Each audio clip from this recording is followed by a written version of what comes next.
A billion-dollar cut shuts down PBS and NPR's funding source. Health officials warn of a rise in deadly bacteria, and a truckload of hot dogs turns a highway into a messy scene. Plus, who's footing the bill for the brand new White House ballroom? And here's today's trivia question. Which U.S. state has the highest average temperature? I'll have the answer at the end of the show. It's Sunday, August 3rd, and this is the Flyover Podcast. Welcome to the Flyover Podcast, taking you above the noise for an unbiased, high-altitude view of today's headlines with daily coverage that's honest and refreshing. Let's cruise the news and land the facts.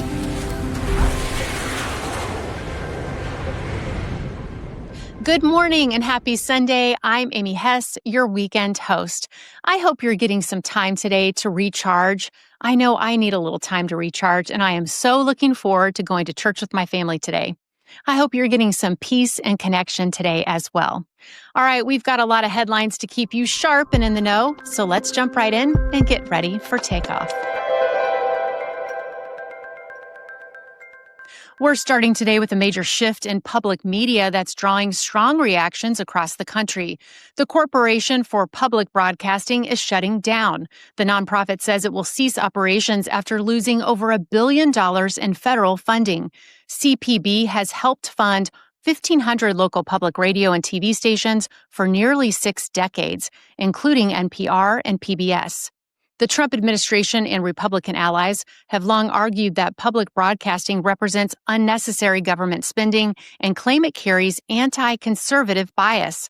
But critics say the cuts will hit rural communities the hardest, potentially shutting down stations that provide educational programming, emergency alerts, and access to local journalism. CPB told employees Friday that most staff positions will end on September 30th. Meanwhile, along the Gulf Coast, health officials are sounding the alarm over a dangerous summer surge, a rise in potentially deadly flesh-eating bacteria cases, especially in Florida and Louisiana. The bacteria called Vibrio vulnificus thrives in warm ocean water and can enter the body through open wounds. It can cause everything from stomach illness to severe wound infections and even life-threatening blood poisoning. So far, Florida has reported 13 cases and 4 deaths, while Louisiana has seen 17 cases and 4 deaths. Mississippi and Alabama have each reported 1 case, neither fatal. Nationwide, Vibrio is responsible for roughly 80,000 illnesses every year. And finally, in Pennsylvania, a traffic jam that had drivers dodging Frankfurters on Friday morning when a truck full of hot dogs overturned, scattering more than 1,000 pounds of frozen Franks along the interstate. Police say the semi pushed into a passenger car before hitting a concrete divider, ripping the trailer wide open. A front-end loader was brought in to scoop up the mess. 4 people were injured, but thankfully, none of those injuries were life-threatening. That's not something you see every day, so if you're curious what a road full of hot dogs looks like, we've got it linked in today's show notes. Thank you to our sponsor, David Protein Bar. David makes a protein bar unlike any other. It has 28 grams of protein, only 150 calories, and 0 grams of sugar. That's right, 28 grams of protein, and 75% of its calories come from that protein. Personally, I strive to eat mostly whole foods. However, when I'm in a rush or I'm away from home or I'm just looking for a quick afternoon snack, I often find that I'm looking for a high-quality protein source. David could be the perfect fit because it's packed with 28 grams of protein, but only the calories of a snack. I'm usually looking for something in that early afternoon or mid-afternoon time frame to bridge the gap between lunch and dinner. The Flyover team loves the chocolate chip flavor.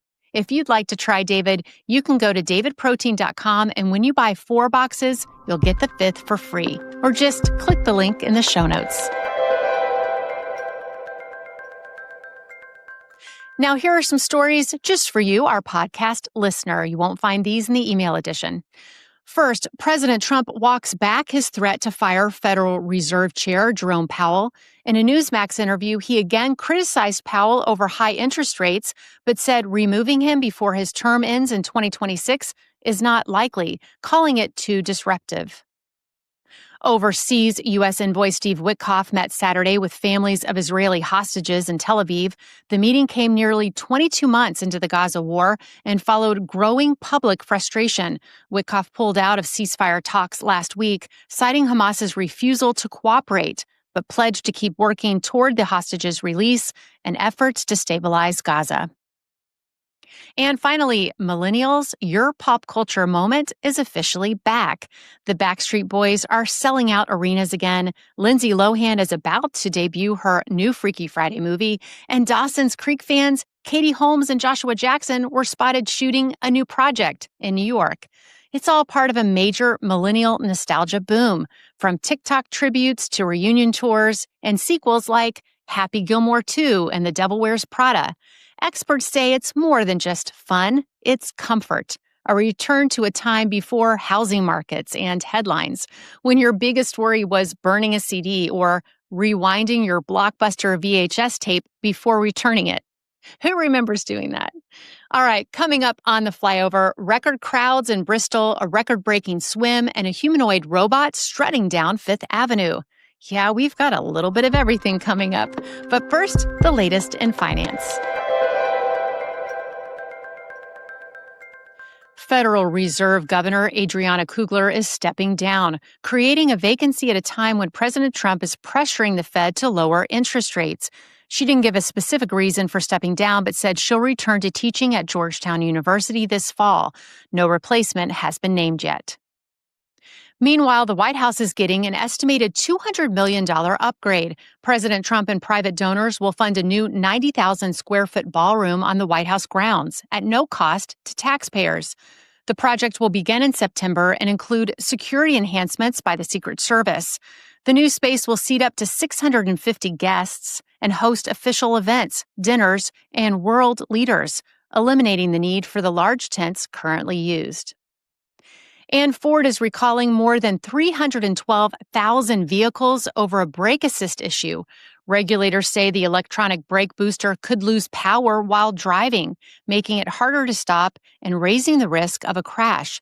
The recall affects the 2025 Lincoln Navigator, F-150 Expedition, Bronco, and Ranger. Now, for a quick look at how the markets closed last week, the Nasdaq fell 2.5%, the S&P 500 dropped by about the same amount, and the Dow was down just over 3%. Bitcoin also lost ground, slipping more than 3%.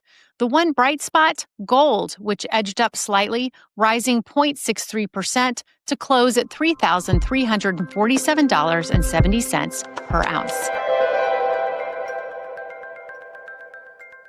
Let's take a look at the world of sports. U.S. swimmer Katie Ledecky made history again, winning her 7th straight world title in the 800-meter freestyle. That's the most wins ever in a single event. She held off Canadian challenger Summer McIntosh to do it. The Denver Broncos just locked in pass rusher Zach Allen with a 4-year, $102 million extension, making him one of the highest-paid defenders in the league. And finally, talk about a crowd. Saturday's Braves-Red matchup was played at Bristol Motor Speedway with a record-breaking 85,000 fans in attendance. That's the largest crowd ever for an MLB game. All right, still to come, what TV commercial jingle still lives rent-free in your head? Plus, which U.S. state is officially the hottest? First, we start our descent with a few headlines you might have missed. Former special counsel Jack Smith is under investigation for allegedly violating the Hatch Act, a law that restricts political activity by government officials. The probe was launched after Senator Tom Cotton accused Smith of interfering in the 2024 election. Smith, who indicted Trump but left office before either case went to trial, hasn't responded to the claims. In New York City, a humanoid robot made headlines after it was spotted marching down Fifth Avenue, posing for selfies and even trying on shoes. The stunt was all part of a viral marketing campaign, but it definitely turned a few heads. And get this, a rare Labubu plush toy just sold for $10,500 on eBay. The quirky collectible is part of a viral ugly cute toy trend that's exploded online. Not bad for a fuzzy little critter. We have photos of both the robot and the plush toy linked in the show notes. Now it's time for Pole Position, where we turn the mic over to you. Yesterday we asked, are you ready for summer to end? More than half of you said yes, bring on the cooler temps. 52% are ready for fall, while 37% want to hold on to summer, and 11% said they don't really care either way. I got to agree with the majority here. I feel like more and more we just go from summer to winter. Anyone else feel like fall and summer continue to get shortchanged? I love fall, so hoping for a longer season this year. Today's question is a throwback. Which classic TV jingle do you remember most? I'd like to buy the world a Coke. Plop, plop, fizz, fizz. My bologna has a first name. 2 all-beef patties, or something else. Wow, where is all of the above? I think I remember all of those. Funny how jingles take up permanent residence in our brains. I can recall a jingle from 20 years ago, but can't remember where I put my reading glasses on most days. Go figure. You can vote with a link in today's show notes, and Ayla will have the answer for you tomorrow. Now it's time for your Sunday trivia answer. We asked, which U.S. state has the highest average temperature? And the answer is Florida, coming in hot with an average annual temp of about 73 degrees. Florida's warm climate is influenced by its proximity to the Gulf of Mexico and the Atlantic Ocean. Makes sense when you think about those ocean breezes and year-round sunshine. Just another reason the Sunshine State lives up to its name. We are coming in for a landing. That's it for this Sunday edition of The Flyover. Thanks for spending part of your weekend with me. If you want to do a deeper dive into any of these stories, check out our email edition at jointheflyover.com. Ayla will be back tomorrow with more of the news that matters, delivered fast, friendly, and without the spin. Enjoy your day, and as always, thanks for flying with us.